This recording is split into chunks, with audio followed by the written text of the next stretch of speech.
Hello বন্ধুগণ, আশা করি শারীরিকভাবে আপনারা ভালো আছেন। আমি তো গতকাল বিদ্যুৎ সমস্যার জন্য বেশিক্ষণ থাকতে পারিনি, মোটামুটি 28-30 মিনিট ছিলাম। একটা ভাই যুক্ত হতে চেয়েছিলাম, যুক্ত করতে পারিনি। আজকে যদি সেবাটা আসে, আমি পরে মেসেজ করে বলেছিলাম যে আপনি আগামী দিনে আসবেন, যুক্ত করার ইচ্ছা আছে। আচ্ছা, সঞ্জয় দেবনাথ, যদি কেউ যুক্ত হতে চান অপশন দিবেন, আর কোনো যদি প্রশ্ন থাকে প্রশ্ন লিখে দিবেন। আমাদের বিষয়টা তো আপনাদের অনেকেই জানেন। বিষয়টা হচ্ছে মানবতার বিষয়, প্রকৃতি নীতি আদর্শের বিষয়, বর্তমান সমাজের বিষয়। আচ্ছা, সঞ্জয় দেবনাথ দাদা কেমন আছেন? শারীরিকভাবে মোটামুটি আছি, বয়স হয়ে গেছে, এখন আর পুরোপুরি সুস্থ থাকতে পারি না। তাছাড়া দেশের যে অবস্থা, মানুষের যে অবস্থা, পুরোপুরি সুস্থ থাকতে পারে কি করে? তো মন্দের ভালো কথা বলছি, ভালোই। তন্ময় ঘোষ, আশা করি আপনারা সবাই ভালো আছেন। কিছু প্রশ্ন রাখেন, যদি প্রশ্ন থাকে তো সেই বিষয়টা নিয়ে আলোচনা করা যাবে। আচ্ছা, যুক্ত হতে চাইলে একটু অপশন দিন, আমি যুক্ত করে নিই। দেখি এখন আবার যুক্ত করার অপশন হয় কি না। মাঝে মাঝে হয়, মাঝে মাঝে হয় না। তো আমাদের মেইন হচ্ছে মানবতার বিষয়। সমাজ পরিবর্তন তো হলো পরের ব্যাপার, আমরা নিজেরা মানুষ হয়ে গেলে সমাজ পরিবর্তন এমনি হয়ে যাবে। কারণটা হচ্ছে আমরা ভালো মন্দ যা করি মনের থেকে করি। আমাদের জাতি, ধর্ম, বর্ণ, দলমত নির্বিশেষে সকলের কমন, সব মানুষের কমন হচ্ছে আমাদের স্বরূপু। এই স্বরূপুকে যদি আমরা ব্যালেন্সে আনতে পারি তবেই সমাজ পরিবর্তন অটোমেটিক হয়ে যাবে। কারণটা হচ্ছে যা ভালো মন্দ যা করি, মন্দ যা করি সব স্বরূপুর প্রভাবে করি। চুরি, ছিনতাই, ঘুষ, বেজাল, মারামারি, গণ্ডগোল, যুদ্ধ, বিগ্রহ যা করা হয় সমস্ত হচ্ছে স্বরূপুর প্রভাবে। আর আমাদের স্বরূপুর প্রভাবের ফসলই হচ্ছে বর্তমান ব্যবস্থা।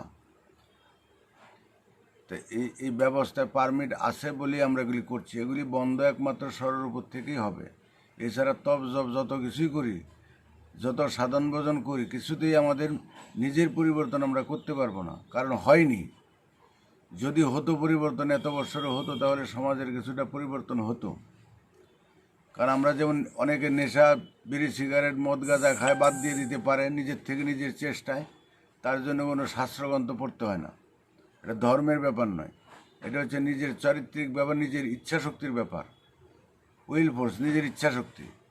আমরা যদি বুঝতে পারি যে আমাদের স্বরূপ কতটুকু ক্ষতি করে আমার নিজের ব্যক্তির, পরিবারের, সমাজের, রাষ্ট্রের, দেশের, আমরা যদি উপলব্ধি করতে পারি তবেই কিন্তু আমরা সেটাকে বিরত থাকতে পারি। এবং বিরত থাকলে আমার সব দিক দিয়ে লাভ। আমরা এটা যে স্বরূপুর ব্যবহারটা করি সেটা হচ্ছে চুলকানি রোগ। এটা আমাদের চুলকানি হলে ডাক্তাররা নিষেধ করবে বেশি চুলকাবেন না, তাদের ঘা হয়ে যাবে। কিন্তু ভিতর থেকে এমনই সুরসুরি আসে, না চুলকিয়ে পারা যায় না। এই স্বরূপটা হচ্ছে মায়া, মোহ, কামনা, বাসনা, লোভ, লালসা, এগুলো হচ্ছে আমাদের এক ধরনের চুলকানি। এই বংশ পরস্পরে বর্তমান সমাজে থেকে শিক্ষা পেতে পেতে ওই মোহেতে আমরা আচ্ছন্ন হয়ে গেছি, ওই স্বার্থে আমরা অন্ধ হয়ে গেছি। যশবৃত্তিতে আমাদের মন অন্যরকম, কামনা বাসনা কোনো কিছুকে আমরা ব্যালেন্সে আনতে পারিনি। যার জন্য আমরা নিজের থেকে যে আমি যদি আমার ক্রোধ দিকে সংবরণ করতে পারি তাহলে আমার কী কী উপকার আছে, কেন করব? লোভ সংবরণ করলে আমার কী কী উপকার আছে, আমি কী বেনিফিট পাবো, বা আমার লোভের জন্য কী কী ক্ষতি হচ্ছে সমাজের। এই যে কামনা যদি আমি দমন করতে পারি, মোটামুটি ব্যালেন্স আনতে পারি, তাহলে আমার কী কী উপকার আছে, আমার কামনার প্রভাবে কী কী ক্ষতি হচ্ছে। তদ্রূপ এগুলি নিয়ে আমাদের একটু চিন্তা করলেই বুঝতে পারো যেন এই সহজ জিনিস, যেগুলি প্রত্যেকটাই আমাদের ক্ষতিকারক। প্রত্যেক ধর্মগ্রন্থ, যত ধর্মগ্রন্থ আছে, যত মত, সবাই কেউ বলেনি যে স্বরূপ আমাদের বন্ধু। এই স্বরূপ হলে আমাদের ক্ষতিকারক। কেউ যেমন বলেনি যে ধূমপান সব ব্যাপারে স্বাস্থ্যের পক্ষে ক্ষতিকারক, আমাদের ফুসফুসের ক্ষতি করে, হার্টের ক্ষতি করে, দেহের ক্ষতি করে। কাজেই আমি যদি আমার ভালো চাই, অটোমেটিক ধূমপান বর্জন করতে হবে, এতে আমার অর্থনৈতিক সাশ্রয় হবে। সেই কারণে অনেক সময় দেখা যাচ্ছে করে ধূমপান, বহু মানুষ, হাজার হাজার লক্ষ লক্ষ মানুষ ধূমপান বর্জন করে দিচ্ছে, মদ খাওয়া বর্জন করে দিচ্ছে। তদ্রূপ আমরা ইচ্ছা করলেই যে আমরা সর্বরূপে বর্জন করতে পারি। শুধু যদি আমরা খালি আগে শপথ করতে হবে যে খারাপ দিকগুলি কি আমাদের অনুধাবন করতে হবে, তারপর আমরা যদি মনে করি যে না এটা আমরা বাদ দিতে পারি। তাই আমাদের মূল কথাই হচ্ছে যে আমি যা যা আশা করি, ভালোবাসি, পৃথিবীর সকল মানুষ তাই ভালোবাসে, তাই আশা করে। তাহলে আমি যা আশা করি সবাই আমার কাছ থেকে তাই আশা করে। আমি যা আশা করি না তা যদি কেউ করে, তাকে যেমন আমি খারাপ বলি, তাহলে আমি যদি সেই কাজগুলি করি আমাকেও মানুষ খারাপ বলবে। আমাকে যদি সমাজের মানুষ খারাপ বলে তাহলে তার প্রতিক্রিয়া হবে খারাপ, আমি সমাজ থেকে খারাপ কিছু পাবো, তার ফলে আমার জীবন চলাফেরায় আমার দুর্বিষহ হবে। তাই যে শত্রুতা আমরা নিজেরা তৈরি করি, কর্মই ধর্ম। আমি যদি ভালো কর্ম করি, এটি আমার ধর্ম, এটি মানুষের সহযোগিতা পাবো, আমার ফিরে আসবে। এছাড়া আলাদা ধর্মগ্রন্থ পড়ে এই করে সেই করে, রোজা নামাজ করে, জপ ধ্যান করে, কৃচ্ছ সাধন করে, আসন প্রাণায়ামে দেহের উন্নতি হতে পারে, মনের পরিবর্তন হয় না। কারণ যারা ব্যায়ামবীর, যারা ক্যারাটে বিশেষজ্ঞ, তারাও দেখা যাচ্ছে ছলছাতুরি করে, মারামারি গণ্ডগোল করে, বৈষম্য করে। আমি আমার বোধ নিয়ে ব্যস্ত, স্বার্থপর যশবৃত্তি আছে, ওদের কেউ কিছু নিন্দা করলে হজম করতে পারে না, তারা রুখে দাঁড়ায়। যারা নিন্দা সহ্য করতে পারে না তাদের ভিতরে যশবৃত্তি আছে, যার ত্যাগ স্বীকার করতে পারে না তার ভিতরে স্বার্থ আছে, লোভ আছে। পরের জিনিসের জন্য যখন আমরা ছলছাতুর, মিথ্যা প্রবঞ্চনা, লোভ করবো, এগুলি অন্যের জিনিস, আমার অধিকার নেই এমন জিনিস আশা করাটাই ঠিক নয়। আমরা পরের জিনিসের আশা করি, ফাউ পেতে চাই, লটারি কাটি। লটারিটা কাটা মানসিকতা ভালো না, ফাউ পাওয়ার মানসিকতা ভালো না। ওই বিয়েতে আমরা যৌতুক দিব, শ্বশুরবাড়ির সম্পদ নিব, তার জন্য টর্চার করবো, এগুলি মানসিকতা ভালো না। এসব হলো ফাউ পাওয়ার মানসিকতা। পৃথিবীর সমস্ত যত বড় লোক দরিদ্র, সবার হাত পা চোখ নাক কান সবার আছে সমান। আমরা সেইভাবেই জন্মগ্রহণ করেছি, সেইভাবেই আমরা এসেছি, এই একই হাত পা। তো ওরা যদি একই সময় 24 ঘন্টার সময় আমাদের সবার জন্য, ওরা যদি এই সময়ের মধ্যে ভালো পড়াশোনা করতে পারে, ভালো কাজ করতে পারে, ব্যবসা বাণিজ্য করতে পারে, উন্নতি করতে পারে, তাহলে আমি কেন পারবো না? তাহলে আমার না পারার কারণ হচ্ছে আমি নিজে। কত মানুষ জিরোর থেকে হিরো হয়ে গেছে, আবার কত হিরোর থেকে জিরো হয়ে গেছে, এটা যার যার নিজস্ব ব্যাপার। তো কাজেই এই বিষয়গুলি নিয়ে একটু ভাববেন। শুধু কাউকে ব্যক্তি দোষে, এই করে সেই করে কোনো লাভ নেই। সরকারকে দোষে, নেতাকে দোষে, পার্টিকে দোষে, ধর্মকে দোষে কোনো লাভ নেই। এগুলি অটোমেটিক খসে পড়ে যাবে, অটোমেটিক পড়ে যাবে আমাদের। কারণ প্রত্যেক ধর্মের মধ্যেই তার ধ্বংসের বীজ আছে। ইসলামের মধ্যে তার এমন কিছু ফর্মুলা আছে যার জন্য তার ধ্বংস অনিবার্য। ও হিন্দুর মধ্যে এমন কিছু ফর্মুলা আছে যার জন্য তার ধ্বংস অনিবার্য। প্রত্যেক সরকারের এমন কিছু ফর্মুলা আছে তার জন্য তার সেই ফর্মুলার কারণে তার সরকার ধ্বংস হবে। প্রত্যেক পার্টির এমন কিছু নিয়ম নীতি আছে যার জন্য তারা ধ্বংস হতে বাধ্য হবে। চিরস্থায়ী কোনোটাই হবে না, পরিবর্তনশীল জগৎ। কাজে কাউকে আমাদের ধ্বংস করার জন্য উঠে পড়ে লাগতে হবে না। তাই আমরা যে প্রকৃতির বীজ শক্তি, অনন্ত শক্তিতে প্রকাশ, যে প্রকৃতির যেই শান্তির যে বীজ, এই বীজটা যদি আমরা রোপণ করতে পারি, এক জাতি, এক নীতি, এক সমাজ, এক ধর্ম, এক রাষ্ট্র, এক বিশ্ব পরিবার ব্যবস্থা, এর ক্রিয়াটা যদি আমরা খালি মানুষকে বুঝিয়ে দিতে পারি, বলতে পারি, বোঝাতে পারি, এটি আমাদের ডিউটি। বীজ বর্ষা পড়লে যেমন বীজ বপন করলে অটোমেটিক পরিবেশের চাপে, পঞ্চভূতের চাপে তারপরে অঙ্কুর থেকে গাছ হবে, তারপর ফুল হবে, ফল হবে, সেই ফল মানুষ উপকৃত হবে, জীবজগৎ উপকৃত হবে। তদ্রূপ এই যে শান্তির বীজ, এই যে এক জাতি, এক নীতি, এক সমাজ, এক ধর্ম, এক রাষ্ট্র, এক বিশ্ব পরিবার ব্যবস্থা, এই ফর্মুলাটা হলো আমাদের শান্তির বীজ, এই বিশ্ব শান্তির বীজ। এই বীজটা যদি আমরা প্রয়োগ করতে পারি, জনগণের মধ্যে যদি ছড়িয়ে দিতে পারি, আর কিচ্ছু করার দরকার নেই, অটোমেটিক। এই যে কোথাও যদি বাদ্যযন্ত্র বাজে, যেমন মানুষ ছোট বাচ্চা, কোলের বাচ্চা, তার ভিতরে নাচতে আরম্ভ করে, ভিতরের যে ছন্দ মানুষকে আকর্ষণ করে টানে, তো এই বীজ শক্তি, এই বীজ মানুষের ভিতরে গিয়ে এটার প্রভাব বিস্তার করবে যে সত্যি এসছে ভালো আর শান্তির কিছু নেই। এক জাতীয় এখনকার যত সমস্যা, যত অশান্তি, সব কিছু, যত যুদ্ধ বিগ্রহ, সব কিছুর মলে হচ্ছে আমাদের এই এই সমাজ ব্যবস্থা। এর মধ্যে আছে আমাদের মূল ব্যবস্থাটা তৈরি সর্বরূপ থেকে। এই যে আমেরিকা এখন চলতেছে সাদা কালোতে, এগুলি তো মানবতার কথা নয়। এখন শুনলাম আমেরিকার প্রেসিডেন্ট নাকি আন্ডারগ্রাউন্ডে আছে, জনগণ খেপে গেছে, পুলিশ প্রশাসন এখন সারেন্ডার করছে। তো এই যে সাদা কালো ব্যাপারটা আগেও ছিল, আফ্রিকায় এরকম হয়েছিল প্রচণ্ড। এগুলি মানবতার কথা না। পৃথিবীতে সব জায়গায় যারা সংখ্যাগুরু তারা সংখ্যালঘুদের উপর অত্যাচার করতে, হিন্দু মুসলমান যেখানে হিন্দু বেশি মুসলমানদের উপর অত্যাচার করে, যেখানে মুসলমান বেশি হিন্দুদের উপর অত্যাচার করে, যেখানে বৌদ্ধরা বেশি যেখানে অন্যদের উপর অত্যাচার করবে, দলগতভাবে যারা দলে বেশি, হ্যাঁ, যেখানে তৃণমূল বেশি সেখানে অন্য দলের উপর অত্যাচার, যেখানে বিজেপি বেশি তারা অন্যদের উপর অত্যাচার করবে। কারণ মানসিকতা হলে আমাদের বিদ্বেষ, এটা কোনোটাই ভালো নয়, এগুলি মানবতার কথাই নয়। মানবতা বোধ নাই বলে দেশে বৈষম্য হচ্ছে, মারামারি হচ্ছে, গণ্ডগোল হচ্ছে, এই হচ্ছে। তাই আমাদের হাতে আর কিছু করার নেই, আমরা কোনোদিন শান্তি করতে পারবো না। এখন প্রকৃতির হাতে, আমরা যে সৃষ্টি করছে, যেভাবে আমরা সৃষ্টি প্রোটেকশন আমাদের দিয়েছে, সৃষ্টিটা কোনো বিজ্ঞানী করেনি, কোনো ব্যক্তি করেনি, মা বাপ করেনি, টিপে করেনি। আমার যে কোনো কিছুই আমার দেহের ভিতরে কোনো কিছুই আমার অপ্রয়োজনীয় নয়। সব কিছু আমার দেহকে সুস্থভাবে বাঁচিয়ে রাখার জন্য দেহটা তৈরি। নাকের লোমকূপ প্রয়োজন ছাড়া না, দেহের একটা লোমকূপ প্রয়োজন ছাড়া না, মাথার লোম প্রয়োজন ছাড়া না, যেখানে যা কিছু আছে, চোখের ভুরু, কোনোটাই আমাদের অপ্রয়োজনীয় নয়। আমার দেহটাকে সুষ্ঠুভাবে বাঁচিয়ে রাখার জন্য এই অবস্থা। তদ্রূপে সমাজকে সুস্থভাবে চালিয়ে রাখার জন্য যে ব্যবস্থা এতদিন যা আসছে, এগুলি আমাদের মাধ্যমেই আসছে।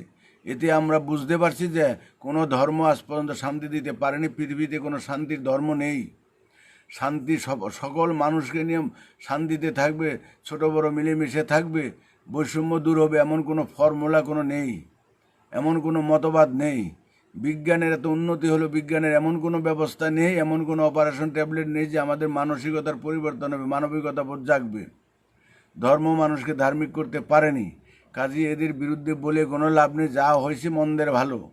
এখন আমাদের বিকল্প ব্যবস্থাই আছে একটা, এই এক জাতি এক নীতি এক সমাজ এক রাষ্ট্র এক বিশ্ব পরিবার ব্যবস্থা। এ হইলে পৃথিবীতে একমাত্র শান্তি হবে, এমন শান্তি হবে, শান্তির রূপ এমন, সেখানে ঝাড়ুদার থেকে প্রেসিডেন্ট হবে সমান আসন, সমান মর্যাদা, সবার হবে এক ব্যবস্থা। বৈষম্য বলে কিছু থাকবে না, যুদ্ধ দাঙ্গা হাঙ্গামা বলে কিছু থাকবে না, আমি আমার বোধ থাকবে না, যার থেকে সর্বরূপ থেকে তৈরি, আমি আমার বোধ থেকে লড়াই সংগ্রাম তৈরি, ঘুষ বেজাল তৈরি, মারামারি গণ্ডগোলের সৃষ্টি, আরেকজনকে ঠকিয়ে আমি বড় হব, আমার অধিকারে বেশি নিব, এই যে মানসিকতাটা, আমি আমার বোধ থেকে, আমি আমার বোধ ধ্বংস হয়ে যাবে যদি এক বিশ্ব পরিবার ব্যবস্থা হয়। আর আমি আমার বোধ না থাকলে অর্থ ব্যবস্থা থাকবে না, কোনো কিছুই আমাদের বৈষম্য হবে না, সোনার দাম মাটির দাম সমান। এখানে আর কিছু, শুধু আমরা খাবো, আমরা খেয়ে পরে জীবনযাপন করবো, যার যতটুকু অধিকার, যার যার কর্ম করব। এছাড়া আমাদের অন্য কোনো চাহিদা থাকবে না। এই ব্যবস্থাটা আসতেছে সামনে। এর আগে যত ব্যবস্থা আছে সব আমাদের দেখা হয়ে গেল, কাজে এছাড়া উপায় নেই। তাই আমাদের একমাত্র কাজ হচ্ছে এই এক জাতি এক নীতির ফর্মুলাটা মানুষের মধ্যে ছড়িয়ে দেওয়া, জাতি ধর্ম বর্ণ সমস্ত জাতের মানুষের মধ্যে। এই যে আমাদের মধ্যে এখন এত সংস্কার, এত কৃষ্টি, এক এক জাতি এক এক নীতির নিয়ম কানুন আচার অনুষ্ঠান সব আদিমকাল থেকে এসে আসছে গ্রুপ বাই, ওগুলি আস্তে আস্তে সব খসে যাবে। আমাদের একটা নতুন রূপ হবে, আমাদের নতুন ব্যবস্থা হবে, নতুন রূপ হবে, নতুন চিন্তা ভাবনা আসবে, যার জন্য এটা বলে চিন্তা চেতনা আসবে, চিন্তার বিপ্লব। এই চিন্তা আমাদের এতদিন যা চিন্তা চেতনা করেছি, যা উপলব্ধি করেছি, যা বুঝেছি, সম্পূর্ণ পরিবর্তন হতে বাধ্য। আমরা চাইলেও হবে, না চাইলেও হবে, আমাদের সেই জায়গায় নিয়ে ফেলবে। তার জন্য এত বিধিব্যস্ত। কারণ শুকর মারা কলে একটা কথা শুনেছিলাম, কীরকম, এই সার্কেল করে করে খাসা করে করে এমনভাবে শুকর ঢুকাতো যাতে একটা শুকর মাথা ঘুরিয়ে পিছন দিকে যেতে না পারে, সামনে যেতে যেতে আঁকা বাঁকা যেতে যেতে নিচে থাকে একটা বিরাট কড়াই, সেখানে গরম টকবক করে জল ফুটতো। আগে একটা গল্প শুনেছিলাম, সত্যি মিথ্যা জানি না, গল্পটার মাহাত্ম্যটা নিতে হবে। এদিক থেকে শুকর ঢুকিয়ে দিত, আস্তে আস্তে এদিকে চড়াও, আর ওই সামনে গিয়ে আস্তে আস্তে সরু, মানে একটার বেশি আর যেতে পারবে না। তো পিছনের চড়া আছে দু চারটা, যাতে ও ঠেলায় ঠেলায় ধাক্কায় ধাক্কায় সামনে দিয়ে যাচ্ছে, যেতে যেতে সামনে গিয়ে ঢপ করে এটা পড়ে গেছে পিছনের ধাক্কায়, পড়ছে তো এমন জায়গায় পড়ছে সে জ্বলন্ত করাইতে পড়ছে, আর ওইখানে তুলে নেওয়ার জন্য মানুষ আছে। পড়ার সাথে সাথে সে মারা গেছে এবং তার লোম টোম সব উঠে গেছে। ওইভাবে এটা শুকর মারা কল। ইচ্ছাই হোক অনিচ্ছাই হোক, ওইখানে প্রথমে তো না বুঝতে বুঝতে গেছে, ওইখানে গিয়ে আর পিছিয়ে উঠতে পারে না, পড়ে গেছে। তা আমরা প্রকৃতির এই শুকর মারা কলে পড়ে গেছি এখন। মহাকাশের মহাজালে, মহাচক্রে আমরা পড়ে গেছি। এই যে দেখেন আয়লা আসছে, এই আসছে, সেই আসছে, আমফান আসছে, এই যে আরও ঝড় আসতেছে, বিভিন্ন জায়গায় বিভিন্ন কিছু হবে, আগ্নেয়গিরি হবে, ভূমিকম্প হবে, খরা হবে, বর্ষা হবে, বন্যা হবে। এই প্রাকৃতিক বিপর্যয়ের মাধ্যমে আমাদের বিপ্লবের 3 ভাগ কাজ হয়ে যাবে, আর 1 ভাগ যেটুকু আসবে এটুকু শুধু আমাদের উপলক্ষ মানুষ। কারণ বিপদে পড়লে যেমন শয়তানরা ঝাঁপিয়ে পড়ে, জাহাজের নদী সাগরে যদি জাহাজ ডুবে যায় তখন হাঙ্গরের নৃত্য আরম্ভ হয়। তদ্রূপ যত অভাব অভিযোগ অরাজকতা বাড়বে সারা পৃথিবীতে, তত কিছু হাঙ্গরের নৃত্য আরম্ভ হবে, কিছু রাষ্ট্রের নৃত্য আরম্ভ হবে। তার থেকে একটা সূচনা হয়, একটা বিশ্বযুদ্ধ হবে। এটা আমাদের দর্শনে বলছি, এটা বিশ্বাস করেন না কেউ, না হলে ভালো। এটা আমরা গণক নই, ভবিষ্যৎ বক্তা নই, কোনো কিছু নেই। আমরা যেটা উপলব্ধি করছি যে প্রকৃতির রূপটা কিভাবে বাস্তবে রূপ হবে, বাস্তব ছাড়া তো কিছু হয় না, এমনি এমনি ফু দিয়ে কিছু ঘটে না, এবং সেই দিকেই যাচ্ছে। আমরা চাই বা না চাই, কারণ আমরা যা কিছু করি আমরা করতে বাধ্য হই, প্রকৃতির নিয়মে করতে বাধ্য হই। আমরা বিশ্বাস করি বা না করি, খাচ্ছি আমরা প্রকৃতির নিয়মে, ক্ষুধা বাধ্য করছে, পিপাসা বাধ্য করছে জলপান করতে, একজনকে খুন করছি তার আচরণ বাধ্য করছে আমাকে, আমার স্বার্থে, আমার সর্বোপরি ব্যাপারে আমাকে বাধ্য করছে তাকে খুন করতে, একজনকে থাপ্পড় দিচ্ছি সে বাধ্য করছে তার কর্মধারায়। তাই আমরা সবাই যা কিছু করছি পরিবেশ পরিস্থিতির চাপে করছি। তা আগামী দিন এমন পরিবেশ পরিস্থিতি তৈরি হতে যাচ্ছে ধাপে ধাপে, আমরা ঠিক ওই দিকে যাব, যেতেই হবে। এবং আমরা নিজেরা মারামারি করে, সাম্প্রদায়িক দাঙ্গা, দলে দলে মারামারি, যুদ্ধ বিগ্রহ করে আমরা অনেক শেষ হয়ে যাব। প্রকৃতির যে একটা নিয়ম আছে, বিপরীত ধারার নীতি, যখনই কোনো একটা অবস্থার উত্থান হবে সাথে সাথে তার পতন হবে, যখনই কোনো একটা চরম অবস্থা হবে সাথে সাথে তার বিপরীত অবস্থা হবে। যখন জনসংখ্যার চরম অবস্থা, এটাকে বিপরীত হবে, কমে যাবে। এমনি এমনি তো কমতে পারে না। তো রোগ ব্যাধিদের কয়টা মরবে, বন্যার কয়টা মরবে, কিছু মরবে রোগ ব্যাধিতে, কিছু বন্যা ভূমিকম্পে, কিছু সাম্প্রদায়িকতা, কিছু যুদ্ধ বিগ্রহে। ওইভাবে মানুষ কমবে, কারণ প্রকৃতির নাম কমতেই হবে। জন্ম হলে যেমন মৃত্যু আছে, একটা না একটা অজুহাতে, বয়সে যে আস্তে আস্তে মানুষ মরবেই, কেউ বেঁচে থাকবে না। তদ্রূপ এই বিপরীত দ্বারা প্রয়োগ হবেই প্রকৃতির নিয়মে, আমরা চাই বা না চাই। তাই জনসংখ্যা কমে যাবে, বহু যা আছে সব এক হবে, বহু আছে বহু রাষ্ট্র এক রাষ্ট্র হবে। কি করে হবে? এই বহু রাষ্ট্র মিলে যখন যুদ্ধ হবে, যুদ্ধ হইয়া যে যারা দখল করবে, উইন হবে, তারাই তখন এক রাষ্ট্র প্রতিষ্ঠা করবে। যারা শুভ শক্তির প্রতীক, প্রকৃতির নিয়মই হয় শুভ শক্তির প্রতি, তারাই তখন এক রাষ্ট্র করবে, তারাই তখন এই ফর্মুলা প্রয়োগ করবে।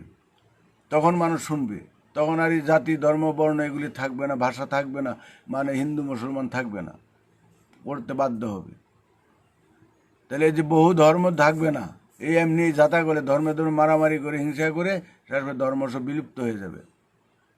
তো এখন যারা নাকি অনলাইন করে অনেকে আসতে বাস্তববাদী আছে, ওর প্রচুর জ্ঞানী, আমি ভাবি যে ওরা এত অভিজ্ঞ লোক, এত জ্ঞানী লোক, এত বুদ্ধি ধরে, ওরা কেন মশা মারতে, মরা জিনিসকে কেন মারতেছে? যেটা মরে গেছে, যেই ধর্মগুলি মরে গেছে, মানুষের মধ্যে ধর্মের আস্থা বিশ্বাস নেই, ওদের মধ্যে ধ্বংসের বীজ আছে, কেন তোমরা চুলকে ঘা করতে যে নিজের ব্যক্তিত্ব নষ্ট করতেছ? তোমাদের কাজ হলে এখন সঠিক সামনের দিকে গিয়ে চলা, সামনের দিকে আমাদের যে সঠিক রাস্তা আছে, এই রাস্তার সাথে এই রাস্তাটাকে জানিয়ে দেওয়া, এছাড়া উপায় নেই। অটোমেটিক সঠিকটা জানলে পরে অটোমেটিক দর্পণ, আমার দাঁত ভাঙা বলার দরকার নাই, আয়নাটা দিয়ে দাও, দেখো নিজে আমি দেখতে পাচ্ছি আমার দাঁত ভাঙা, ওটা ময়লা, ওটা কালো, ওইটা এই অবস্থা। তাহলে আমাদের কারো বদনাম করার দরকার নেই, কারো খারাপটা বলার দরকার নেই, ভালোটার ছবিটা তুলে ধরলে পরে ওরা যার যার মতো মিলাবে, মিলালেই পরে বুঝতে পারবে যে আমাদের কোনটা ঠিক কোনটা বেঠিক। ইসলাম শান্তির ধর্ম, সব ধর্মের শান্তির ধর্ম, সব মতবাদ চায় শান্তি। ইসলাম শান্তির ধর্ম বলে সবাই যদি মুসলমান হয়, এক হয়, এক আল্লাহ বিশ্বাসী হয়, ঈশ্বর বিশ্বাসী হয়, একই ফর্মুলা, যেমন এক জাতি, এক নীতি, এক সমাজ, এক ধর্ম, একই ফর্মুলা, কিন্তু একটু ওটার মধ্যে আছে একটু ভেজাল, বলায় কৌশলে একটু ভেজাল আছে। এক হলে একের উপরে শান্তি নেই। আমরাও চাই এক এক বিশ্বাস করুক, একে আসুক, পঞ্চভূত এক, প্রকৃতি এক, একে আসুক মানুষ। এক আসলে তো এক জাতি হবে, এক নীতি হবে, একটাই নীতি যেটি নাম দিই, আর এক ধর্ম, এটা মানব ধর্ম। ইসলাম বলি কোনো ধর্ম, ধর্ম নাম যাই থাক, ঘটনাচক্রে ইসলামের নাম যদি এখন অন্য কিছু হয়, তাও সে যা আছে নিয়ম সেটিই থাকবে। আমার নাম নিরঞ্জন বড়াল, আমার নাম যদি করমালি থাকে, তাও আমি এই কথাই বলবো। আমার যদি খ্রিস্টান নাম থাকে, এই কথাই বলবো। মহিলার নাম থাকলে আমি এই কথাই বলবো। আমার যা ধ্যান জ্ঞান এটাই আমি বলবো। নামে এগুলো হলো সংস্কার, নামটা হলো সংস্কার, নাম হলো মানুষের তৈরি করা। তা আমরা যে ফর্মুলা বলছি এটা হলো প্রকৃতির ফর্মুলা, এখানে মানুষের নিজস্ব কোনো ফর্মুলা নেই। আর এখনকার যে ধর্মমতগুলি আছে, রাজনৈতিক মত, এগুলি মানুষের তৈরি করা। তো মানুষের তৈরিটা সঠিক, আর নাম যেটা প্রকৃতির সৃষ্টির নিয়মে যেটা আসছে, যেই সৃষ্টির নিয়মে সৃষ্টি স্থিতি লয় হচ্ছে, সেটা সঠিক, সেটা আমাদের বুঝতে হবে। তাহলে ওগুলি হচ্ছে আমাদের মন গড়ানো, কোনো একটা ব্যক্তি করেছে, তার চিন্তা ভাবনা প্রয়োগ করেছে, তার চিন্তা ভাবনায় কিন্তু সৃষ্টি হয়নি, এটা মানুষ তৈরি হয়নি, এটা জীবজন্তু তৈরি হয়নি, এটা হয়নি, সৃষ্টি স্থিতি লয় হয়নি। তাহলে যেই নিয়মে সৃষ্টি স্থিতি লয় হচ্ছে, যেই নিয়মে সৃষ্টি হচ্ছে, স্থিতি হচ্ছে, লয় হচ্ছে, এই নিয়মটা হচ্ছে প্রকৃতির নিয়ম। কেউ বলে আল্লাহর নিয়ম, কেউ ভগবানের নিয়ম, কেউ গডের নিয়ম। আমি বিতর্কে যাচ্ছি না, একটাই, স্রষ্টা যদি থেকে থাকে একজন, না থাকলেও একজন, থাকলেও একজন, বুঝলেও একজন, না বুঝলেও একজন। আমি যেমন বাপ ছাড়া হইনি, বাপ যাকেই ডাকি না কেন সে হতে পারে, অন্যজন হতে পারে, তো বাপ ছাড়া নই। আমরা সূর্যের নামে যত বদনামি করি, স্বীকার করি বা না, সূর্যের আলোতে আমরা আলোকিত, বাতাসের নিয়ে আমরা বেঁচে আছি। তো কাজী চরম সত্যে উপনীত হতে হবে, তাইলে ভেদাভেদ থাকে না। এই যে কার বদনামগুলি এই হবে, ইসলামের বদনামগুলি কোতল করবে, এগুলি হইলো ঠুনকু মানসিকতা, এই সংস্কারের মানসিকতা, হইলো এ কোনোদিন ধর্মের ধয় বুঝিনি। চরম সত্যে গেলে এইসব বৈষম্য কিছুই থাকবে না।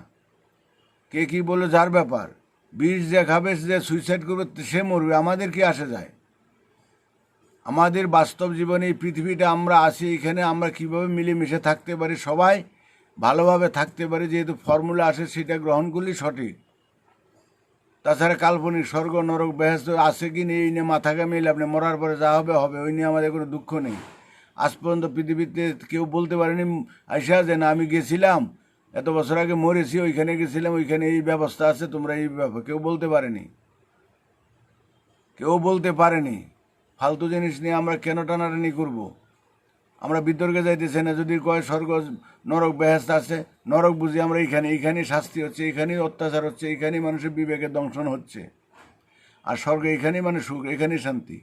তাই আমরা যেই সমাজ ব্যবস্থার কথা বলছি, ওই সমাজ ব্যবস্থা আসলে পরে এটাই স্বর্গ হবে, এইখানে সত্য হবে, প্রতিষ্ঠিত হবে, এইখানে সাম্যবাদ হবে চরম, এটাই চির শান্তির জায়গা, এখানে কোনো বৈষম্য নেই। এটাই ইসলামের যে সত্যিকারের রূপ, ইসলামের রূপ, এটাই যে সনাতনের রূপ, এটাই সাম্যবাদের রূপ, একটাই হবে রূপ, এটা বিতর্ক কিছু নেই। কাজে এই নিয়ে কোনো দ্বিমত করার দরকার নেই। যারাই ধর্ম নিয়ে পড়ে আছে থাক, এদের ডিস্টার্ব করে লাভ নেই, ওরা আর করুক, কিছুদিন বাকি আছে জন্মের করা করুক, অসুবিধার কিছু নেই। এতে তো আমার আপনার কোনো আসবে যাবে না, বরঞ্চ হাওয়া দিতে হবে, আমাদের হাওয়া দিতে হবে, কষ্ট করে করুক, ত্যাগ স্বীকার করে করুক, এতেও কিছুটা আছে, তার মনটা ভালো থাকে, মনে একটা জোর পায়। যে আমরা বলি এখন করোনার মন ঠিক রাখতে হবে, যারা ধর্মে বিশ্বাস করে, ভগবানে বিশ্বাস করে, তাদেরও মনের জোর একটু অনেকটা পাবে। আমি তো বলি যে আপনারা মনের জোর রাখবেন, রোগ এই করোনা এমন কোনো মারাত্মক না, শতকরা হয়তো 2-3 জন মারা যায়, 2-3 জন মারা যেতে পারে। তা আমরা যে সচেতন থাকি, মনের দিক দিয়ে না মরে, মনের দিক দিয়ে সবল থাকতে হবে, কিচ্ছু না, কোনো ওষুধ বড়ি কিচ্ছু লাগবে না, একটু সচেতনভাবে চলতে হবে। ডাক্তাররা তো তাই বলে, এখন দেখি হাউতাস করে কোনো লাভ নেই, মরার আগে মরে লাভ নেই। তো মনটাকে আর যারা আল্লাহ বিল্লাহ করেন, যারা ভগবান এসে করেন, যার যার ইষ্ট দেবতার নাম নেন, যে ভালো হয়ে যাবে, মনের জোর রাখেন যে ভালো হয়ে, তাও এমনি ভালো হবে। জ্বরে বক মরে ফকিরে কারামত, আসলে মনের ব্যাপার। মনের একটা বিরাট শক্তি, বিরাট গুণ, বিরাট ক্ষমতা, এটাকে আমরা বুঝতে হবে। কারণ দড়িকে সাপ মনে করে মানুষ ভয় পেয়ে যায়। একটা মানুষ যদি ভয় দেখায় ভূত মনে করে, সে ভয় পায়। মানুষ তো ভূত নয়, তাহলে সে ভয় পায় কেন? এটা তার মনের ভিতরের ব্যাপার। আমরা একটা ভয় পেলে, আতঙ্কিত হলে আমাদের ক্ষুধা বন্ধ হয়ে যায়, নিবারণ হয়ে যায়, খেতে পারি না, একটা রোগ হয়ে যায়, অসুস্থ হয়ে যায় মনের থেকে আমাদের রোগ সারবে, মনের থেকে আমাদের রোগ হবে। কাজে মনের সাধনা যদি আমরা করি, মনোবল যদি আমরা ঠিক রাখতে পারি, ঠিকভাবে চলি, অসুবিধার কিছুই নেই। আচ্ছা, দেখি কারো কিছু আছে নাকি। পৃথিবীতে এত ধর্ম, এত রাজনীতি, পৃথিবীতে এত ধর্ম, এত রাজনীতি, এত সুন্দর সুন্দর সব মতবাদ, কত সুন্দর সুন্দর মহান ব্যক্তিত্ব, কিন্তু পৃথিবীর এই হাল কেন? এই হাল কেন? পৃথিবীতে যত মতবাদ আসছে, যত সুন্দর মতবাদ আসছে, সুন্দর মহানরা আসছে, সবাই আসল ফর্মুলা তারা দিতে পারেনি, জানেনি। আর আসলটাতে একবারে হয়নি, আর ধাপে ধাপে যা আসছে তখনকার পরিস্থিতিতে সব ঠিকই আসছে। এখন আমরা বুঝতেছি, আমরা তো দিন বুঝি নাই। এখন আমরা আমাদের মহানের দৌলতে, প্রকৃতির নীতি আদর্শের ভিত্তিতে বুঝতে পারছি যে সৃষ্টি স্থিতি লয়ের যে নীতি, সেটা হইল মূল নীতি। তো এখন যেই আমাদের মহান এসে যেই মতবাদ দিলেন, প্রকৃতির মতবাদ, এক জাতি, এক নীতি, এক সমাজ, এক রাষ্ট্র ব্যবস্থা, এক বিশ্ব পরিবার ব্যবস্থা, এর উপরে আর কোনো মতবাদ নেই। এটা হলো পৃথিবী। যেহেতু প্রকৃতি একটা, পৃথিবী একটা, আমাদের যারা স্রষ্টা, স্রষ্টা একটা, দুটো নয়। আমরা যদি একে মন স্থাপন করতে পারি, তবে আমাদের দ্বন্দ্ববিবাদ ভুলে যায়। এখন আছে বহু মত, বহু ধর্ম, বহু মানুষ, বহু পৃথিবী, বহু পৃথিবী, বহু রাষ্ট্র। তা আমাদের যতদিন এক রাষ্ট্রে আসবো, এক ধর্মে আসবো, এক মতবাদে আসবো, এক নীতিতে আসবো, প্রকৃতির নীতি, প্রকৃতিতে এক, তবেই হবে আমাদের শান্তি। সেটি আমি এতক্ষণ বললাম। এটা আমাদের প্রতিদিনকার বক্তব্য এটাই। এছাড়া ও নানা মনির নানা মত, এই কোনো দিন শান্তি হবে না। কারণ দ্বন্দ্ব জীবনের সাথে, দ্বন্দ্বে আনে সমাধান। সমাধানে যদি যেতে না পারি, তাহলে হবে মারামারি, গণ্ডগোল। তো এখন যে বিভিন্ন মতে মতে দ্বন্দ্ব, বিভিন্ন মতের বাদের যে দ্বন্দ্ব হচ্ছে, বিভিন্ন এক এক মতবাদ এক এক রকম বলছে, এই দ্বন্দ্বের থেকে আমাদের একটা সমাধানে যেতে হবে। সমাধানে যখন যেতে পারছি না, তাহলে আমাদের যে গণ্ডগোল, এখনকার গণ্ডগোল হলো আমরা সমাধানে যেতে পারছি না। স্রষ্টা নিয়েই সমাধান হয় না, এক একজনে এক একটা মতবাদ দিচ্ছে। কারণ স্রষ্টা যদি থেকে থাকে একটা হবে, একে পৌঁছাতে পারছি না। যারা বলে আল্লাহ এক, তারা মানে না। যদি মানতো, তাহলে পৃথিবীর সৃষ্টি সব কিছু আল্লাহর, তাইলে আর এখানে বৈষম্য বলে, বিধর্মী বলে কেউ থাকতো না। যারা ভগবানের বিষয়ে, তারাও যদি মনে করতো যে ভগবান একটা, পৃথিবীতে সব ভগবানেরই সন্তান, তাহলে সবাইকে মানতো, তাই বৈষম্য আসতো না। ওই মুখে বলে ভগবান, আল্লাহ, খোদা, গড, ভগবান, কিন্তু প্র্যাকটিক্যালি মানে না।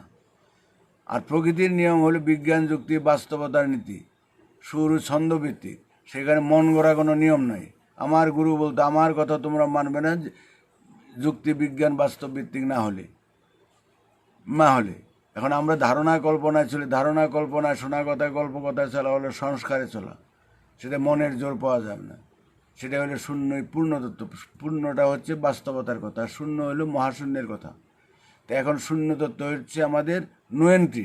কারণ ওই নিয়ে খালি, কারণ শূন্য তত্ত্বটা বোঝানোর ব্যাপার নাই। স্বাদ নিজে বোঝা যায়, অন্যকে বোঝানো যায় না। এক একজন এক এক আইরা তর্ক করবে, যার কোনো যুক্তি বুদ্ধি দেওয়া যাবে না, যার জন্য যুক্তির কোনো শেষ নেই। ওইটা যার যার উপলব্ধির ব্যাপার। আমি ওষুধ খেলে আমার উপকার হবে। আমরা যে শূন্য তত্ত্বে গেলাম, আমরা যে চরম জায়গায় পৌঁছাইলাম, তার প্রমাণ হবে আমার আচরণ দিয়ে। হ্যাঁ, যে আমার আচরণ দিয়ে প্রমাণ হবে আমি যে সেই শূন্য তত্ত্ব বুঝেছি, উপলব্ধি করছি, এক জায়গায় যেতে পারছি। তো আমার আচরণ দিয়ে কী করে বুঝবে? আমার সর্বরূপকে ব্যালেন্স আসবে একমাত্র শূন্য তত্ত্বে গেলে। শূন্য তত্ত্বে যদি আমি পৌঁছাতে পারি, শূন্য হচ্ছে যাওয়ার রাস্তা, হচ্ছে আমাদের মন থেকে। মনটা শূন্য। মন যেহেতু আছে আমাদের, আমাদের অস্তিত্ব আমরা বুঝতে পারছি, আমারটা আমি বুঝতে পারছি। তাই বলে নিজেকে জানাই শ্রেষ্ঠ সাধনা। আমাকে জানতে পারলেই শূন্যকে জানা হবে, সব কিছুকে জানা হবে। তখন দেখা যাবে আমি ময়। এই বিশ্বব্রহ্মাণ্ডের সব কিছুর মধ্যে আমার অস্তিত্ব আছে। এমনকি আমরা যে স্রষ্টা বলি, স্বয়ং প্রকৃতি, তার সাথে আমার অস্তিত্ব আছে। তার থেকে আমি জাত। প্রকৃতির সমস্ত গুণ আমার মধ্যে আছে। আমার মধ্যে আছে। যখন উপলব্ধি আসবে এটাই জানা। কলসি ভরে গেলে আর কলসিতে জল আটবে না, তখন আর নড়বে না। খালি থাকলে জল আটবে, ঠল ঠল করবে। তো জানাটা যখন জানা হয়ে যাবে, কৌতূহল নষ্ট হয়ে যাবে। কারণ প্রকৃতির নিয়ম হচ্ছে আমাদের অজানাকে জানা, অদেখাকে দেখা। তো অদেখাকে যখন দেখা হয়ে যাবে, অজানাকে জানা হয়ে যাবে, একটা বুঝ চলে আসবে, তখন ভিতরে জানার আগ্রহ কমে যাবে। আমি একটা সমুদ্র দর্শন করলে যা আমার উপলব্ধি হবে, ও পৃথিবীর আর ওই 7 সমুদ্র দর্শন করার দরকার পড়বে না। জল সমুদ্রের আকার একই রকম, দেখতে একই রকম। একটা পর্বত যেরকম দেখতে, ও সব পর্বত একই রকম, বরফ গাছপালা নেই। একটা পাহাড় যেমন দেখতে সবুজ গাছপালা আছে, দার্জিলিং যাবে, অন্যান্য জায়গায় আসাম যাও, অন্য নাগাল্যান্ড, সব জায়গায় টিলাপিলা একই রকম, একই রকম, অসুবিধার কিছু নেই। জানাটাই হলো সাধনা, জানাটাই সাধনা। তার ওই জায়গায় গেলেই হয় তর্ক বিতর্ক, আর আসল কাজ বাদ দিয়ে, বাস্তব বাদ দিয়ে, সমাজের কাজ বাদ দিয়ে। আমার গুরু বলতো, যারা মঠে মন্দিরে বসে আছে সাধন ভজন করে মুক্তির আশায়, এদের কোনোদিন মুক্তি। আমার পারিবারিক কাজ, আমার দেশের কাজ, আমার বাইবেল এইখান থেকে আমি নিয়েছি, ফুল ফল আর সব কিছু আমি এই পৃথিবী থেকে নিয়েছি। এইখানে আমার দেওয়ার আছে কর্তব্য। এইখানে কর্তব্য বাদ দিয়ে আমি এক লাফে মহাকাশে চলে যাব, স্বর্গে চলে যাবে, এটা হলো কোনোদিন হতে পারে না, সত্যের অপলাপ। এগুলি আমার গুরুদেব পারমিট করেনি, আর আমরাও বুঝেছি ঠিক না। আগে হচ্ছে আমাদের পৃথিবীটা ঠিক করবে। পেটে খিদা থাকলে ও হরির নাম ভালো লাগবে না। আমাদের আগে সমাজ ব্যবস্থাটাকে ঠিক করা, পৃথিবীটাকে ঠিক করা। তাই এইখানে ঠিক করতে গেলে আমরা সবাই এক হতে পারি।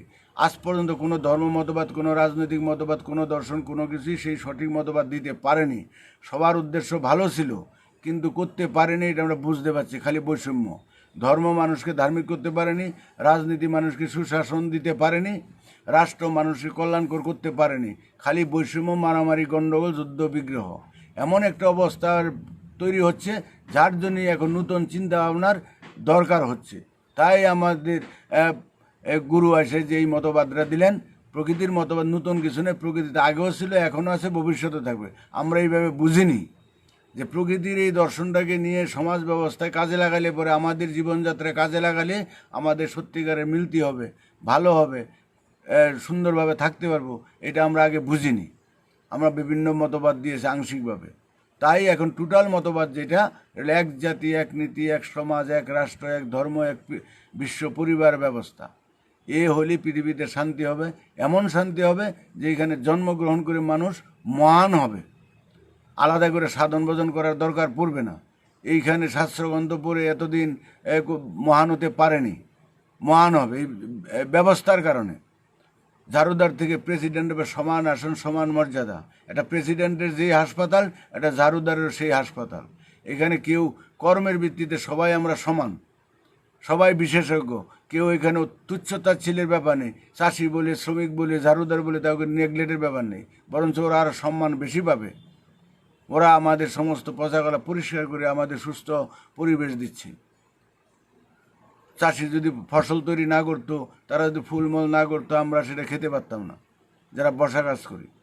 তাহলে সেই যে ফর্মুলা দিয়েছে, সেই ফর্মুলা পৃথিবীর ইতিহাসে কোথাও নাই। যে সাম্যবাদের ফর্মুলা বলে, এই সাম্যবাদ আর এই সাম্যবাদ আলাদা জিনিস। এখানকার সবাই সমান। তো যাই হোক, এই আগেকার জিনিসে কর্মই ধর্ম। আগেকার জিনিসগুলিতে ভালো হচ্ছে না বলেই আমরা নূতনত্বের চিন্তা ভাবনা করছি। তাই বলছি, আমরা কাউকে, কোনো ব্যক্তি, কোনো প্রতিষ্ঠান, কোনো ধর্ম, কোনো রাষ্ট্র কারো না দোষে। কারণ আমরা সব সমাজ ব্যবস্থার ফসল। একদিনে তা হয়নি। তা আমরা নূতনত্বের কথা বলছি। এটি আমাদের উদ্দেশ্য, এটি আমাদের আদর্শ, এটি আমাদের লক্ষ্য, এবং এটা শুধু আমরা নিজেরা যতটুকু পারি তৈরি হওয়া। তাই পরমপিতা বলছি, এটাকে চিন্তা চেতনার বিপ্লব। আমরা এতদিন যা ভাবছি, যা চিন্তা করছি, যা মনে লালন পালন করছি, যা সঠিক মনে করছি, তা সম্পূর্ণ ব্যাঠিক। সেই চিন্তারই আমাদের যত তাড়াতাড়ি বুঝতে পারবো, তত তাড়াতাড়ি আমাদের উপলব্ধি হবে, আমরা বুঝতে পারবো। এটাই আমাদের নিজের কাজ। যতদিন আমরা বুঝতে পারবো যে না, আমরা আগে যা করছি, যেই পদ্ধতিতে তপজপ করছি, যা কিছু করছি, এগুলিতে করে আমাদের কোনো উপকার হয়নি, সামান্য তো হয় না। কারণ বুঝবো, আমার যদি সর্বরূপকে ব্যালেন্স করতে পারি, সর্বাবস্থায় এক অবস্থায় যতক্ষণ না হতে পারি, ততক্ষণ আমি মুক্ত হতে পারলাম না। আমাদের মধ্যে আমি হিন্দু নই, মুসলমান নই, খ্রিস্টান নই, আমি মানুষ। সেই অবস্থায় আমরা পৌঁছাতে পারিনি। আমরা এখন হিন্দু আছি, মুসলমান আছি, এই খ্রিস্টান, বিভিন্ন জাতের বিভিন্ন ভাগে ভাগাভাগি। যেখানে প্রকৃতিতে ভাগাভাগি নেই, বৈষম্য নেই, আমরা বৈষম্য, যেখানে বৈষম্য আছে সেখানে প্রকৃতির নিয়ম নাই, সেখানে স্রষ্টার নিয়ম নাই। তাই গণ্ডিতে থাকলে গণ্ডগোল। আমরা এখন গণ্ডি, এক একটা ধর্ম এক একটা গণ্ডি, এক একটা দ্বীপ, এই রাষ্ট্র এক একটা গণ্ডি, এক একটা মতবাদ এক একটা গণ্ডি, যার জন্য গণ্ডগোল হচ্ছে। এটা হলো মূল বিষয়। আমি একসাথে সব কিছু ইসিজি করে বললাম, এর উপরে আর কিছু আমি বুঝতে পারছি না, আপনারা একটু বুঝে নেবেন। সঞ্জয় দেবনাথ, পৃথিবীর শক্তিশালী দেশ আজ বর্ণবৈষম্যের বিরুদ্ধে আন্দোলনে সাধারণ মানুষ রাস্তায়, রাষ্ট্র এই আন্দোলন রুখে দেওয়ার জন্য চক্রান্ত করলো, মানুষের পিঠ দেয়ালে ঠেকেছে, মানুষ তার অধিকার বুঝে নিতে পথে নেমেছে।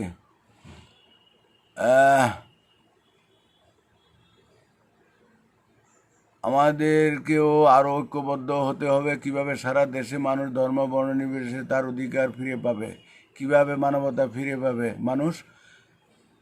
ঠিকই বলছেন, ব্যাপারটা হচ্ছে এটা আমেরিকা বলে না, প্রত্যেকটা মানুষই আমরা বর্ণ বৈষম্যের শিকার, প্রত্যেকটা মানুষের ভিতরে আমাদের স্বরূপ আছে বৈষম্যের শিকার। হিন্দু মুসলমানদের, তার হিন্দুদের মধ্যে অনেক ভাগ আছে, একটা আরেকটা দেখতে পাচ্ছে না। মুসলমানদের মধ্যে অনেক ভাগ আছে, এক দল আরেক দলকে শ্যুট করতে পারছে। রাজনীতির মধ্যে অনেক ভাগ আছে, এক দল আরেক দলকে শ্যুট করছে না। এই বৈষম্য বোধরাই হইলেও অমানবিকতার জন্ম দিচ্ছে। অমানবিকতা আছে বলি আমাদের মধ্যে বৈষম্য বোধ আছে, বৈষম্য বোধ আছে। আমরা আপনার পায়খানাকে 20টাকে নিন্দা করি, আমারটাকে আমি কসলাতে পারছি, বৈষম্য বোধ আমাদের।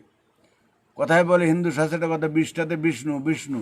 তো সব নিন্দা করার কিছু, নিন্দা যার ভিতরে নিন্দা আছে, ঠিক বেঠিক বলি, ভালো মন্দ বলি, এই যে বিপরীত ধারাগুলি আমাদের, মানুষ হলে বিপরীত ধারা আমাদের থাকবে না।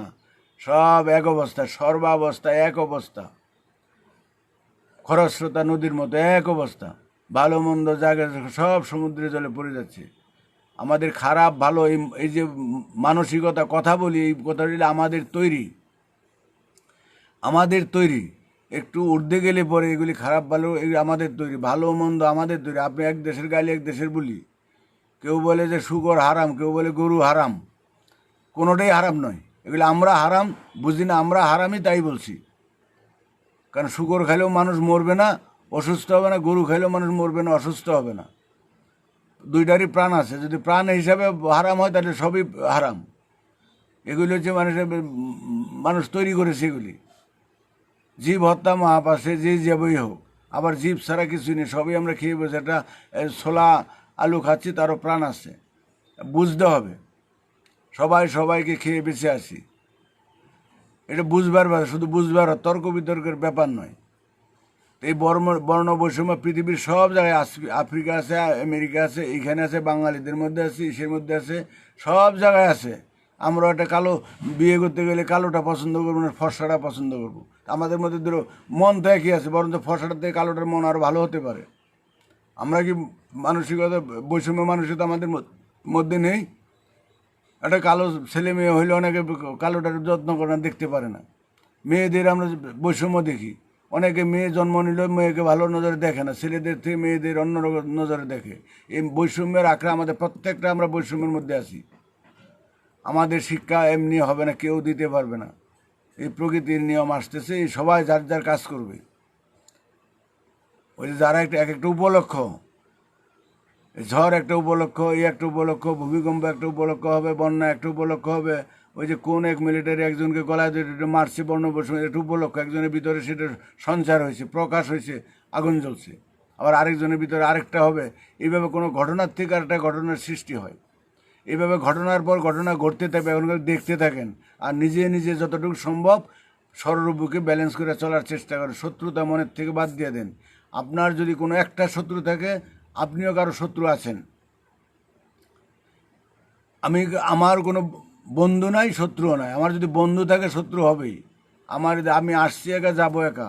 আমার আপন বলে পৃথিবীতে কেউ নেই। আপন থাকলে সবাই আপন, পর হলে সবাই পর। আসছি একা, যাবো একা। আসছি ন্যাংটা, যাবো ন্যাংটা। এই ভাব মানসিকতা আমাদের চলতে হবে। এখন যা দেখতেছেন আরও হবে, আরও হচ্ছে, এই খুব দেখতেই থাকবো। আমাদের আর কোনো ভূমিকা নেই, নিজেকে খালি সাইড করে থাকতে হবে। ঝড় আসছে, কীভাবে আমরা আত্মরক্ষা করবো সেই চিন্তা করতে হবে। এই করোনা আসছে, আমাদের লকডাউন থাকতে হবে, আত্মরক্ষা কিভাবে করা যায় মনোবল কিভাবে ঠিক রাখা যায় সেই চিন্তা করতে হবে। ও কে আত্মরক্ষা করলো না, কে ওপেন করে দিল, কে ঘোরাফেরা করলো, কে বাজারে গেলো, কাউকে দেখে লাভ নেই। এখন এই আত্মরক্ষা হলো জীবের ধর্ম, এই ব্যাপারে স্বার্থপর হতে হবে, চরম স্বার্থপর। আর নিজে তৈরি হওয়া, নিজের ব্যাপারে আমি ভালো হবে, দুনিয়ার লোক খারাপ দেখাতে গেলে লাভ না। কে খারাপ হলো, কে চুরি করলো, কে ডাকাতি করলো, কে বদমাশি করলো, কোন ধর্ম খারাপ কোন ধর্ম ভালো, এগুলি দেখার আমার সময়ই নেই। নিজেকে নিয়ে মগ্ন থাকতে হবে। এই এখনকার সময়ে দিন পরিবর্তন হচ্ছে, এখন আমাদের এই সমাজের এমন কোনো ব্যবস্থা নেই, এমন কোনো ফর্মুলা নেই সমাজে রাষ্ট্রের কোনো দিন ভালো হবে, ধর্মের ভালো হবে, হতে পারে না। কারণ কেউ গ্রহণ করবে না, কোনো রাষ্ট্র করবে না। তাই প্রকৃতি যা কাজ করতেছে, আমরা খালি শুধু উপলক্ষ হয়ে নিজেকে তৈরি করা, এছাড়া কোনো রাস্তাই নেই।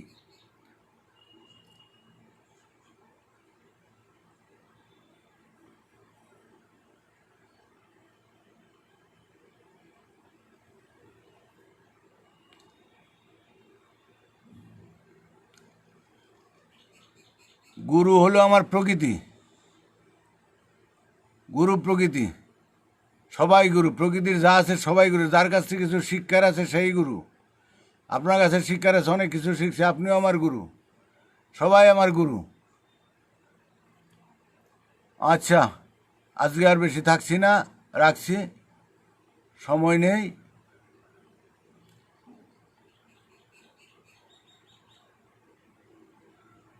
আচ্ছা, অনুপ দত্ত, বড়ালদা কেমন আছেন? আছি ভালো, যেমন দেখছেন। আপনার মতো এত ভালো না, আপনার তো ভিতরে রস আছে ভালোই, অনেক ধরনের কথা বলতে পারেন, অনেক রকমের চিন্তা ভাবনা আছে। আমি তো এত কিছু পারি না, আপনার কাছে অনেক কিছু শিখতে হচ্ছে আমাকে। আজকে আর এড করার সময় নেই, আর থাকানে খালি ফিল্ডে এড করে করবো কি, আপনাকে বলেন, লোকজন নেই। আমি একটু অল্প আসি, 20-30 মিনিট আসি, কারণ রয়েছে বক্তব্যটা থাকে, মানুষ একটু জানান দেওয়া নিজের, যে ঢুলির যদি ঢোল না থাকে বসে বসে করে পেট বাজে। আমার এখন যা বুঝছি, যা জানছি, এটিকে একটু একটু আপনাদের সাথে জানাই এবং আপনাদের কাছে জানার চেষ্টা করি। কি বলবো, কাকে এড করবো, এড করে আপনি বলবেন এখানে কোরআনের কথা, গীতার কথা, বাইবেলের কথা, মার্ক্সবাদের কথা, লেনিনবাদের কথা, গান্ধীবাদের কথা, আমেরিকার কথা, রাশিয়ার কথা, চীনের কথা। এইখানকার বাসি জিনিস আর আমার ভালো লাগে না, এসব খাওয়া দেখা আছে। বললে একটু বড় শোনা, এগুলি দিয়ে কোনো কাজ হবে না, এগুলি ফর্মুলা নষ্ট হয়ে গেছে আমার কাছে, আপনাদের কাছে যত ভালোই থাক। কাজেই আমি যে নতুন ফর্মুলার কথা বলছি, এইটা গ্রহণ করেন বা বুঝেন বা চিনেন, জানেন। আর এর মধ্যে যদি কিছু ভুল থাকে, যদি জানতে চান জানতে পারবেন, প্রশ্ন করবেন, সে প্রশ্নই সঠিক। আমার জানার হলো উদ্দেশ্য। আমি যেই কথাগুলি বলছি, এগুলি যদি কোনো ভুল থাকে সেটা শুনতে বলবেন। ওই আমার বাসি কথা নিয়ে ওই নিয়ে টানাটানি করে লাভ নাই। আমার সময়ের দাম আছে, আমি চুপচাপ থাকবো তাও ভালো, চুপচাপ থাকবো তাও ভালো। আজেরা ফেসাল 3 ঘন্টা 4 ঘন্টা বসে যে টানলে হবে না, কুকুরের ল্যাস টানলে সোজা হবে না, কিছুতেই হবে না। এখন যা ধর্ম আছে, যার ইসলাম ধর্মে, আর ইসলামের কিচ্ছু করতে পারবে না, কেউ টুপি বাদ দিবে না, কেউ দাড়ি বাদ দিবে না। হিন্দু ধর্মে যারা আছে দিবে না, যারা রাম ভক্ত তারা রাম বাদ দিবে না, যারা যারা বাস্তববাদী আছে তারা আর এখন বাস্তববাদী থেকে আর ধর্মে যাবে না। যারা যেই মতবাদে আছে, যেটা আছে সেটা নিয়ে পড়ে থাক। কিন্তু সবাইকে এক জায়গায় আসতে, পৃথিবী একটা, সব চন্দ্র সূর্য একটা, আমাদের আহার নিদ্রা মৈথুন সবার এক, সবাইকে এক মাত্রায় আসতে হবে। প্রকৃতি সবাইকে এক জায়গায় নিয়ে নেওয়া হবে, এটা আমি বিশ্বাস করি। এখন সোম চলছে, দেখেন কোনো বাদ্যযন্ত্র বাজনা অনুষ্ঠান শেষ হওয়ার পরে সোম দেয়, তবলা যখন বাজায় লাস্টে সোম দেয়, আরে দেয়। তো এখন চলছে আরে, প্রকৃতির আরে সোম দিচ্ছে, এখন শেষ হচ্ছে। এখনকার সব ব্যবস্থা শেষ হচ্ছে, এখন নূতন ব্যবস্থার পথে যাচ্ছে, সেইটা মাথায় রাখেন। আমাদের হাতে আমরা কিছু করতে পারবো না। তাই আমার গুরু বলতে, তোমরা আম পাতা জাম পাতা, আমাদের দৌড় হয়ে গেছে, আমরা হারামজাদার আসারি, আমাদের থেকে খারাপ মানুষ আর হতে পারে না। আমি তো আমার মনে করি, এখন আপনাদের কি বুঝলেন জানি না, আমি মনে করি আমার মতো খারাপ মানুষ আর নেই। আমার মধ্যে বৈষম্য আছে, আমার মধ্যে সব সংস্কার আছে, আমার মধ্যে লোভটা সররূপ গৃহে ধরছে, কাজে বুঝেছি এগুলি ঠিক না। আমার গায়ে যদি বিষা থাকে, আমি বুঝেছি এটা ক্ষতিকর, লাগলে আমার ফসকা পড়বে, কিন্তু আমি ফেলতে পারছি না, আমার হাতে নাগাল পাচ্ছি না, এই যা। তো এখন এগুলি বুঝেছি খারাপ, কারণ এই সমাজ ব্যবস্থার কারণে আমরা মুক্ত হতে পারছি না। আব্দুল হালিম, প্রকৃতি আমাদের সহায়ক, আপনার মতামত সঠিক নয়। প্রকৃতি আমাদের সহায়ক, আপনার মতামত সঠিক নয়। কোন দিক দিয়ে সঠিক নয় জানি না, প্রকৃতি তো সহায়ক থাকবেই। প্রকৃতির দয়ায় আমরা বেঁচে আছি, প্রকৃতির দ্বারাই বেঁচে। আহার নিদ্রা মৈথুন সব কিছুতে প্রকৃতির দ্বারাই আছি। সৃষ্টি স্থিতি লয় প্রকৃতির নিয়মেই হচ্ছে। প্রকৃতি আমাদের সহায়ক, সেটা আমি সবসময় বলি। তাহলে আমার মতামত ঠিক নয় কোনটা আমি ঠিক বুঝলাম না। আমি তো বলিনি যে প্রকৃতি সহায়ক নয়, এই কথা বলিনি।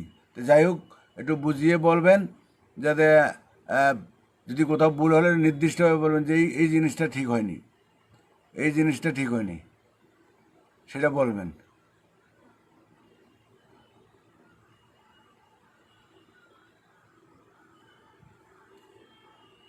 আচ্ছা, তাহলে আজকে রাখছি। সবাইকে জানাই শুভ দুপুর। আপনাদের আগামী দিন ভালো কাটুক, শরীর স্বাস্থ্য সুস্থ হোক, স্বাভাবিক থাকুক। এবং বর্তমান পরিস্থিতি, করোনা পরিপ্রেক্ষিতে এখন আর পরিস্থিতি বেড়ে গেছে। পরিস্থিতির কারণে নিরুপায় আমাদের যতটুকু সেফ সাইড থাকা যায়, লকডাউন থাকা যায়, ব্যবস্থা করবেন। আর সবচেয়ে বড় কথা হচ্ছে মনোবল ঠিক রাখতে হবে। এ কিছুই না, সাধারণ সর্দি জারির মতো ও কোনো ড্যাম কেয়ার নো কেয়ার কোনো ব্যাপারই না, যা হবার হয়েছে। এই যে কথায় বলে রাখে কৃষ্ণ মারে কে, মারে কৃষ্ণ রাখে কে, ওই দিক দিয়ে আবার ওই মনোভাব, যারা ধর্মে বিশ্বাসী তারা রাখে আল্লাহ, মারে কে, মারে আল্লাহ রাখে, যা বিশ্বাস করেন। এছাড়া কিছু করার নেই, কিচ্ছু করার নেই। মনের বল থাকলে বাড়তে পারবেন। এছাড়া অসুখ বিসুখ, একটা ওষুধ এখন আবিষ্কার হয়নি, কী করবেন? এটা ভয়ের কিছু নেই। এ শতকরা দুইজন একজন মারা যাচ্ছে, তিনজন মারা যাচ্ছে, ও চান্স নেই, ওদের লটারি। আর আমাদের যাদের বয়স হয়ে গেছে তাদের তো চিন্তাই নেই, এমনিও যেতে হবে, অমনিও যেতে হবে, ভোগার থেকে চলে গেলে ভালো। তো যাক, আপনারা ভালো থাকবেন। আর এবার বিকালে থাকে। আচ্ছা আব্দুল্লাহ, আমরা প্রকৃতিমুখী হয় না। প্রকৃতিমুখী সবাই ইচ্ছায় অনিচ্ছায়, প্রকৃতি ছাড়া আমরা কেউ নই। আমরা বুঝি না, আমাদের এখন নানান মতবাদ দর্শনে, নানা ধর্মীয় কারণে আমরা নানান মনীরা নানানভাবে নানান মতবাদ দর্শন দিয়েছেন, যার জন্য আমরা বিভ্রান্ত। আমরা সঠিক বাস্তবতার দ্বারাই সঠিকভাবে পথটা পাচ্ছি না। কারণ গুরু মহানরা যা মতবাদ দিয়েছে এর মধ্যে বিভ্রান্ত আছে। এক এক গুরু এক এক নানা মনির নানা মত, হ্যাঁ, বিভ্রান্ত। আমাদের এক হতে হবে, মন এক আসতে হবে। যার জন্য বলি, যার যা মনে আছে সব মনের থেকে সাইডে রেখে মনটাকে ফ্রেশ করে, বিবেকটাকে ফ্রেশ করে আবার সঠিক দর্শনে, বাস্তবতার দর্শনে চলতে হবে। আমাদের প্রথম শিক্ষাগুরুর বাস্তব, আমাদের পঞ্চ ইন্দ্রিয় হলো বাস্তবের গুরু। আমাদের জীবনে চলার পথার সহায়ক হলো পঞ্চ ইন্দ্রিয়। পঞ্চ ইন্দ্রিয় আমাদের খেয়ে বুঝি, দেখে বুঝি, চলাফেরায় বুঝি, নাকে বুঝি, ঘানে বুঝি, সব কিছুতে বুঝতে পারছি। এটা নিয়ে আমরা ভালো মন্দ বুঝে চলতে পারি।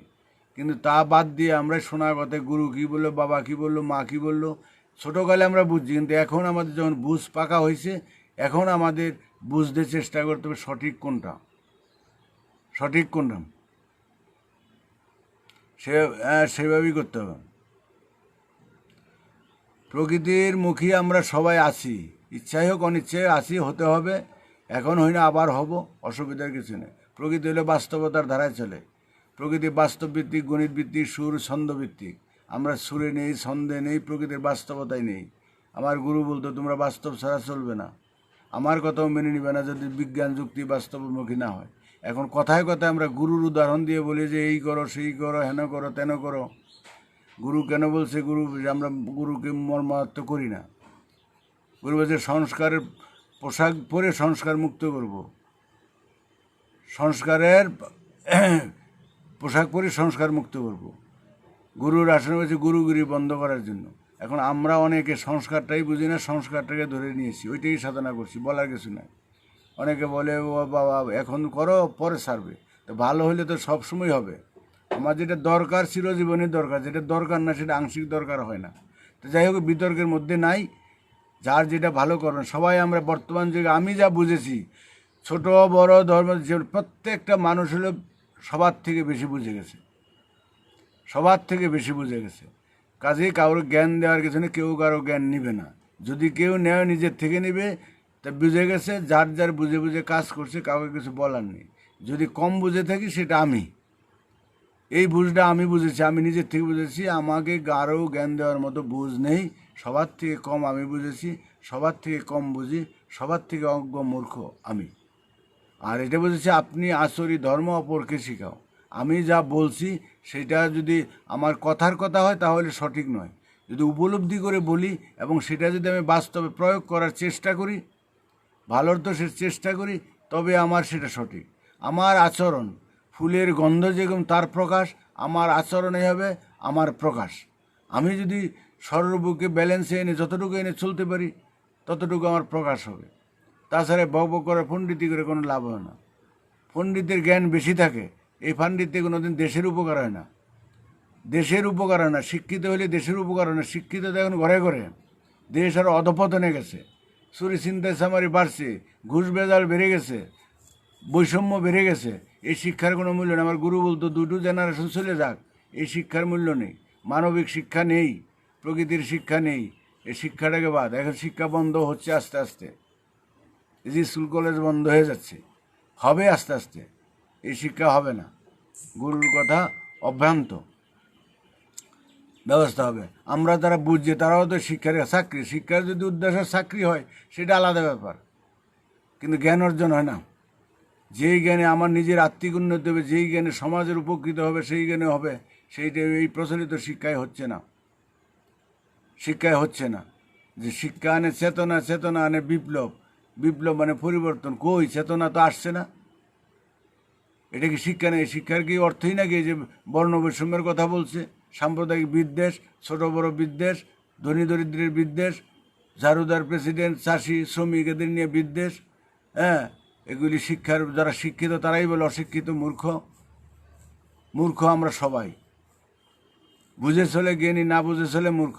আমরা সবাই সব কিছু বুঝি না, রাষ্ট্রপতিও সব কিছু বুঝে না। একটা কৃষক যেভাবে ফসল ফলায় সে বুঝে না রাষ্ট্রপতি, তাহলে সেই এই কৃষকের কাছে মূর্খ।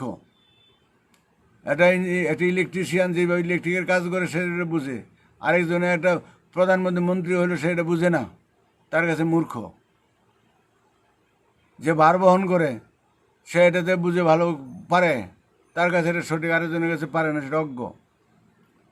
তাহলে আমরা যে মূল্যায়ন বুঝিনি। আর যাক, রাখছি, ভালো থাকবেন, সবার মঙ্গল কামনা করি।